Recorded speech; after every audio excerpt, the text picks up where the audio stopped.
नारी शक्ती वंदन विधेयकाला विरोध करणाऱ्या विरोधी पक्षांच्या भूमिकेविरोधात आज पुण्यात महिलांचा जनआक्रोश मोर्चा काढण्यात आला। राणी लक्ष्मीबाई पुतळा ते बालगंधर्व चौक येथे हा मोर्चा पार पडला।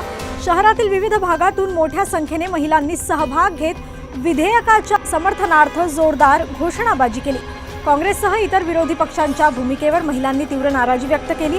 भाजप पुणे शहर महिला आघाडीच्या अध्यक्षा मनीषा लडकत यांनी हे विधेयक महिलांच्या राजकीय सक्षमीकरणासाठी ऐतिहासिक पाऊल असल्याचे सांगितले।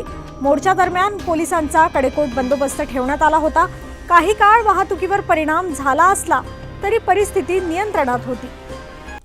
मी आज इकडे निदर्शन करण्यासाठी आलेली आहे। मी आज एक युवती म्हणून आहे, माझे पण काहीतरी स्वप्न आहेत, आकांक्षा आहेत की मी एक महिला म्हणून, पण मी एक महिला म्हणून नाही, पण हे काँग्रेस सरकारने हे विरोधकांची त्यांची इन्सिक्युरिटी माइंडसेट आपल्याला कळून येतं की एका महिलेला पुढे जाऊ द्यायचं नाहीये।